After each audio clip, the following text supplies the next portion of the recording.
அன்பார்ந்த தமிழ் சொந்தங்களுக்கு வணக்கம். தேசியம் காக்க, தமிழகம் காக்க 10 நிமிடம் தாருங்கள். குடும்பத்தினர் அனைவருக்கும் பணிவான வணக்கங்கள். தமிழகம் ஏன் இப்படி இருக்கிறது? தெய்வீகமும் தேசியமும் பல கலைகளும் நாகரிகமும் பண்பாடும் கலாச்சாரமும் நிறைந்து சிறந்து விளங்கிய தமிழகம் இன்று எங்கும் எதிலும் ஊழல், தொழில் வளர்ச்சிக்கு, நல்ல திட்டங்களுக்கு எதிரான போராட்டங்கள், மதமாற்றம், பயங்கரவாதம், போதைக்கு அடிமையாகும் இளைஞர்கள், இவையெல்லாம் நாம் தினசரி பார்க்கும் செய்திகள்.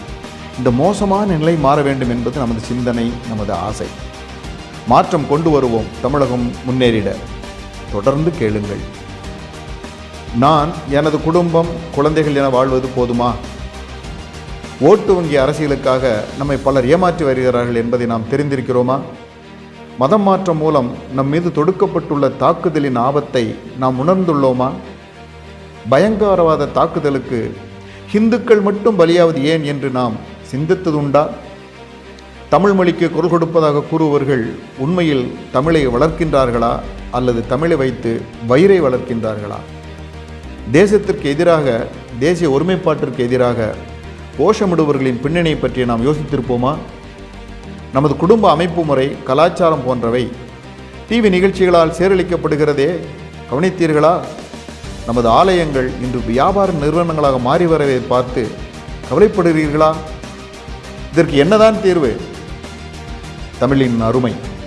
சிவபெருமானால் தோற்றுவிக்கப்பட்டு முருகப்பெருமானால் வளர்ந்த தமிழ், ஔவையார் தொடங்கி கண்ணதாசன் வரை பக்தியால் செழித்த தமிழ், 2500 ஆண்டுகளாக பல ஆயிரம் படைப்புகளை உலகிற்கு தந்த மொழி தமிழ்.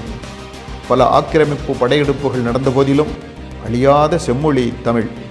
தமிழை காட்டுமிராண்டி மொழி என பேசிய ஈவீராவின் திராவிட அரசியலால் கடந்த 3 தலைமுறை தமிழ் எழுத படிக்கக்கூட தெரியாத மோசமான நிலை. இந்த அவலம் தீர என்னதான் வழி? தாய்மொழியின் பெருமை. நமது தாய்மொழி நம் ஒவ்வொருவருக்கும் அடையாளம். நமது கண்களை போன்றது நமது தாய்மொழி. தாய்மொழியை படிப்போம், பேசுவோம், பிற மொழிகளையும் அறிந்து கொள்வோம். தாய்மொழி தெரியாது என்பது அவமானம். தாய்மொழி தெரியாது என்பது நமக்கும் நம் முன்னோர்களுக்கும் இருக்கும் உறவை வெட்டுவதற்கு சமம். குறைந்தபட்சம் நமது வீட்டிலும் நமது உறவினர்களிடமும் நமது தாய்மொழியிலே பேசுவோம். இந்த தேசத்தில் தோன்றி வளர்ந்த அனைத்து மொழிகளுமே தேசிய மொழிகள் தான் என்பது உண்மைதானே? மதமாற்றம். குடும்பத்தில் மதமாற்றம் என்பது வேறு ஒரு சாமியை கும்பிடுவது மட்டுமல்ல, அது குடும்பத்தையே சிதைக்கிறது, குலதெய்வ வழிபாட்டையே அழிக்கிறது, உறவுகளை எதிரிகளாக பார்க்க வைக்கிறது, பண்பாட்டு அடையாளங்களை மறக்கடிக்கின்றது. மதமாற்றம் என்பது சமுதாயத்தில் ஊர்களின் பெயர்களை மாற்ற சதி நடக்கிறது. உதாரணமாக கன்னியாகுமரியை கன்னிமேரி மாவட்டமாக மாற்ற ஒரு சதி நடந்தது. காலங்காலமாக நடைபெற்று வரும் திருவிழாக்களும் சாமி ஊர்வலங்களும் தடுக்கப்படுகின்றன. நமது இந்துக்களுடைய வியாபாரங்களும் பறிபோகின்றன. மதமாற்றம் தேசிய அபாயம். தேசத்திற்கு மதமாறி போனவர்களால் தான், மதத்தின் பெயரால் தான் பாகிஸ்தான், பங்களாதேஷ் பாரதத்திலிருந்து வெட்டி பிளக்கப்பட்டது. வேதம் பிறந்த மண், அதாவது சிந்து நதிக்கரை இன்று நமது பாரதத்தோடு இல்லை. நமது நாட்டின் பரப்பளவு 87 லட்சம் சதுர கிலோமீட்டராக இருந்தது. பிரிவினைக்கு பிறகு தற்போது 32.87 லட்சம் சதுர கிலோமீட்டராக சுருங்கிவிட்டது. காரணம், மதத்தின் பெயரால் நாடு துண்டாடப்பட்டது தானே. பயங்கரவாதமும் வன்முறை, போராட்டம் என ஒவ்வொரு நாளும் தேசத்திற்கு எதிராக மதவெறி தூண்டப்படுகிறது. பொருளாதார வளர்ச்சி, தேசத்தின் பாதுகாப்பு போன்றவற்றிற்கு ஆபத்தாக இருக்கிறது இந்த மதமாற்றம். மதமாற்றம் எங்கு நடக்கிறதோ அங்கு பிரிவினைவாதமும் தேச விரோத செயல்களும் தலை தூக்குகின்றன. பெண்களை கடத்துதல், போலித்தனமாக காதலிப்பதாக நடித்து லவ் ஜிஹாத் என்று சொல்கிறார்களே, இந்து பெண்களை மதம் மாற்றுகிறார்கள். கோவில்கள் அன்று தேரோட்டம், திருவிழாக்கள் போன்றவற்றால் சாதிகளை ஒருங்கிணைத்து கிராமிய கலைகளையும் மேலும் பல கலைகளையும் வளர்த்ததோடு பண்பாட்டையும் கலாச்சாரத்தையும் பாதுகாக்கும் மையமாக திகழ்ந்தது தான் நமது கோவில்கள். தமிழையும் வளர்த்தது, பொருளாதாரத்திற்கும் ஆதாரமாக விளங்கியதும் நமது கோவில்களே. மருத்துவம், பேரிடர் காலங்களில் பாதுகாப்பு இடமாக நீர்நிலைகள், நீர் ஆதாரங்களை, இயற்கை வளங்களை வளப்படுத்தும் அமைப்பாகவும் செயல்பட்டதும் நமது கோவில்களே. கல்வெட்டுகளால் தான் நமது வரலாற்றின் பெருமைகளை தெரிந்து கொள்ள முடிகிறது. ஆனால் கோவில்கள் இன்று கோவில்களை பாதுகாக்க என ஏற்படுத்தப்பட்ட இந்து சமய அறநிலைத்துறை ஆலயங்களை சீரழித்து வருகிறது. மொத்தமுள்ள சுமார் 36,000 கோயில்களில் பல ஆயிரம் கோயில்களில் ஒரு நேர விளக்கேற்ற கூட ஏற்பாடு இல்லை. சுமார் 4.7 லட்சம் ஏக்கர் கோவில் நிலங்களில் 50,000க்கும் மேற்பட்ட ஏக்கர் நிலங்களை காணவில்லை. களவாடப்பட்ட 1204 சாமி சிலைகளில் வெறும் 56 மட்டுமே கண்டுபிடிக்கப்பட்டு அதிலும் 18 மட்டுமே ஒப்படைக்கப்பட்டிருக்கின்றது. மற்றவை சில அதிகாரிகள், அரசியல்வாதிகள் உடந்தையோடு வெளிநாட்டுக்கு கடத்தப்பட்டதாக கூறப்படுகிறது. சராசரியாக ரூபாய் 5,000 கோடிக்கும் மேலான வருவாய் ஈட்டக்கூடிய திருக்கோவில்களில் வெறும் ரூபாய் 65 கோடி மட்டுமே கணக்கில் காட்டி அதிலும் ஊழல், அதிகாரிகளின் ஆடம்பத்திற்கு செலவழிக்கப்படுகிறது. இதுவரை ஒரு கோவிலும் அறநிலையத்துறை சார்பாக கட்டப்பட்டதில்லை. சுயநல நாத்திகவாதிகள் அறங்காவலர்களாகவும் இந்து அல்லாதவர்கள் அறநிலையத்துறை அதிகாரிகளாகவும் இருக்கும்போது நிர்வாகம் எப்படி நியாயமாக இருக்கும்? இடதுசாரிகள், அந்நிய நாட்டு கைக்கூலிகள் தான் இவர்கள். சீனாவை தூக்கி பிடிப்பதையே தொழிலாக கொண்டவர்கள் இடதுசாரிகள். தேச வளர்ச்சிக்கு எதிராக செயல்படுபவர்கள் இந்த இடதுசாரிகள். இளைஞர்களை குழப்பி தேசத்திற்கு எதிராக தூண்டி வன்முறையை ஏற்படுத்துகின்றவர்கள் இந்த இடதுசாரிகள். வரலாற்றை திரித்து தேசத்தை பற்றிய பெருமித உணர்வை மழுங்கடிப்பவர்கள் இந்த இடதுசாரிகள் என்றால் அது தவறில்லை. ஜனநாயக முறைகளில் நம்பிக்கை இழக்க வைத்து கம்யூனிச சர்வாதிகாரத்திற்கு வழிவகுப்பவர்கள் இங்கே இந்த இடதுசாரிகள். கம்யூனிசம் புகுந்த கம்பெனியும் கம்யூனிசம் வந்த நாடும் உருப்பட்டதாக வளர்ந்ததாக சரித்திரமில்லை. உலகிலேயே அதிகமான மனித உயிர்களை கொன்றது இந்த கம்யூனிசம் தான், கம்யூனிச அரசாங்கம் தான். கம்யூனிசம் உலகத்தால் கைவிடப்பட்ட தத்துவம், தோற்றுப்போன சித்தாந்தம். ஊடகங்கள், பெரும்பாலான தமிழக ஊடகங்கள் நடுநிலை இல்லாமல் இருக்கின்றன.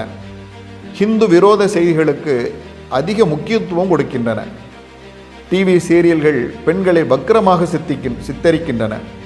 குடும்பம், நடத்தை, தேசம், பண்பாடு போன்றவற்றை இந்த சீரியல்கள் சிதைக்கின்றன. விவாதம் என்ற பெயரில் டிவிகளில் பொய்களை பரப்பி கருத்து திணிப்பு செய்கின்றன. உண்மையை சொல்ல விடாதபடி தடுத்து மக்களை திசை திருப்புகின்றன. பெரிய கம்பெனிகள் மற்றும் தேசவிரோத சக்திகளிடம் நிதி பெற்றுக்கொண்டு மக்களுக்கு எதிராக கருத்துக்களை பரப்புகின்றன இந்த நடுநிலையற்ற போலி ஊடகங்கள். மன உறுதியை குலைத்து தற்கொலையை நியாயப்படுத்துகின்றன இந்த ஊடகச் செய்திகள். பிரேக்கிங் நியூஸ் என்ற பெயரில் மக்களிடையே பதட்டத்தை உருவாக்குகின்றன. சுதேசி சிந்தனை. நமது நாடு பொருளாதாரத்தில் முன்னேற வேண்டும் என்று நினைக்கின்றோம். ஆனால் சீனா போன்ற எதிரி நாடுகளின் பொருட்களை வாங்குகின்றோம். இது சரியா? யோசித்து பார்க்க வேண்டும். வெளிநாட்டு பொருட்களை நாம் வாங்குவதால் கிடைக்கும் வருவாய், லாபம் நமது நாட்டின் மதமாற்றத்திற்கும் தேசத்திற்கு எதிரான போராட்டங்களுக்கும் நிதியாக தரப்படுவதை நாம் அறிவோமா? அன்றாட பயன்பாட்டிற்கு உள்ளூர் பொருள்களையே, உள்ளூர் தயாரிப்புகளையே நாம் வாங்குவோம். உள்ளூர் தயாரிப்புகளை வாங்குவதால் பல ஆயிரம் குடும்பங்கள் பயனடைவர். நாட்டின் உற்பத்தி பெருகும், வேலைவாய்ப்பும் அதிகரிக்கும். இந்து குடும்ப முறை. அனைத்து விதமான சமூக பிரச்சனைகளுக்கும் இந்து குடும்ப முறைதான் தீர்வு என உலக நாடுகள் பின்பற்றத் தொடங்கியிருக்கின்றன. இந்து குடும்ப முறைதான் எல்லா பிரச்சனைகளையும் தீர்க்கும் என்பது நிரூபிக்கப்பட்ட உண்மை. கூட்டு குடும்பமாக இருந்த நாம் இன்று தனி குடும்பம், தனிநபர் என சுருங்கி வரும் ஆபத்தை உணர்வோம். ஒவ்வொரு குடும்பத்தின் பாரம்பரிய பெருமைகளை நேரமில்லை என கூறி நமது சந்ததியினருக்கு சொல்லாமல் விட்டதால் குடும்ப அமைப்பு கொஞ்சம் கொஞ்சமாக மறைந்து வருகிறது. பல குடும்பங்களில் ஒரு குழந்தை மட்டும் இருப்பதால் வருங்காலத்தில் பல உறவுகளே இல்லாமல் போகக்கூடிய நிலை இருக்கின்றது. நமது குடும்ப அமைப்பை காணாமல் போகும் சூழ்நிலை உருவாகின்றது. குடும்ப முறை சிதைவதால் முதியோர் இல்லங்கள் எண்ணிக்கை அதிகமாகின்றது. இது கவலை அளிக்கின்ற விஷயம். வருடத்திற்கு ஒரு முறையாவது நமது குலதெய்வ கோவிலுக்கு குடும்பத்துடன் சென்று வழிபடுவோம். ஹிந்து ஜனத்தொகை குறைவதால் ஆபத்து. இந்த ஒப்பீட்டை சற்றே கவனியுங்கள். 1951 வருட கணக்குப்படி நமது நாட்டில் ஹிந்துக்கள் 84.1% இருந்திருக்கிறார்கள். முஸ்லிம்கள் 9.8%, கிறிஸ்தவர்கள் 2.3% இருந்திருக்கிறார்கள். அதே ஜனத்தொகை கணக்கு 1999 படி இந்துக்கள் 81.5% குறைந்திருக்கிறார்கள். முஸ்லிம்கள் 12.6%, கிறிஸ்தவர்கள் 4.3% உயர்ந்திருக்கிறார்கள், கூடியிருக்கிறார்கள். 2011 மக்கள் தொகை கணக்கெடுப்பின்படி பார்த்தால் இந்துக்கள் 79.8% என்று மிக மிக குறைந்து விட்டார்கள். முஸ்லிம்கள் 14.2%, கிறிஸ்தவர்கள் 6% அதிகரித்திருக்கிறார்கள். இதை நாம் உன்னிப்பாக கவனிக்க வேண்டும். அதனால் என்ன ஆகின்றது? இந்துக்கள் இராணுவம், போலீஸ் துறைகளில் சேருவது குறைந்து வருகிறது. இதனால் நாட்டின் பாதுகாப்பே கேள்விக்குறியாகின்றது. நமது வியாபாரம், கைத்தொழில் மற்றும் சிறு தொழில்கள் நலிந்து வருகின்றது. பஞ்சாயத்து முதல் பாராளுமன்றம் வரை ஜனத்தொகையின் அடிப்படையில் பிரதிநிதித்துவம் வகைப்படுத்தும் போது நம்முடைய இந்துக்களுடைய பிரதிநிதித்துவம் பறிபோகின்றது. சமுதாய ஒற்றுமையே வலிமை. ஒவ்வொருவரும் கொடுத்த ₹1 எழுந்ததுதான் குமரிமுனையில் நிமிர்ந்து நிற்கும் விவேகானந்தர் நினைவு பாறை. 400 ஆண்டுகள் சுவாமி இல்லாத கோவிலாக இருந்த வேலூர் ஜலகண்டேஸ்வரர் ஆலயம் இந்து ஒற்றுமையால் மீண்டது, பொலிவு பெற்றது. இதேபோல்தான் காஷ்மீர் அமர்நாத் கோவில், ராம ஜென்மபூமி பிரச்சனைகளும் இந்து ஒற்றுமை வலிமையால் வெற்றிகரமாக முடிவுக்கு வந்தது. மதமாற்றம், பிரிவினைவாதம் போன்ற தேசவிரோத செயல்களுக்கு ஒரே தீர்வு நமது இந்து சமுதாய ஒற்றுமை மட்டுமே. ஒன்றுபட்டு வேலை செய்வதை சுவாமி விவேகானந்தர் கூறியதைப் போல செயல்பட்டும் பல இந்து அமைப்புகள் இருப்பதை அறிந்திருப்பீர்கள்.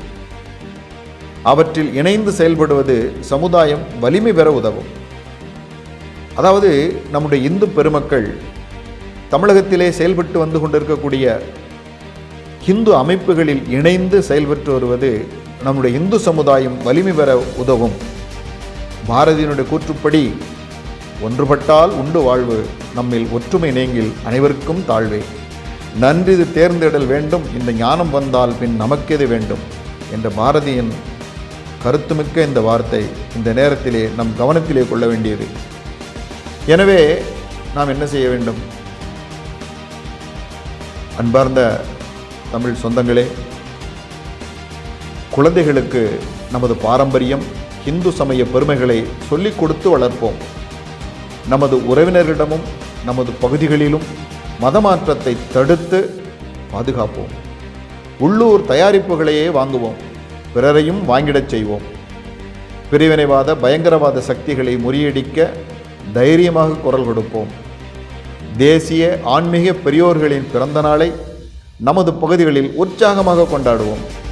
விசேஷ நாள், வாரம் அல்லது மாதந்தோறும் கூட்டு பிரார்த்தனை செய்ய நம் பகுதி மக்களை நம் பகுதியில் உள்ள ஆலயங்களில் நாம் ஒருங்கிணைப்போம்.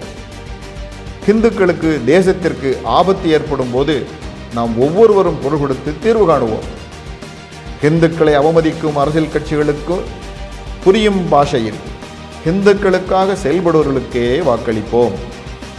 தேசியம் காக்க, தமிழகம் காக்க ஒன்றுபட்டு ஒற்றுமையாக செயல்படுவோம். வணக்கம்.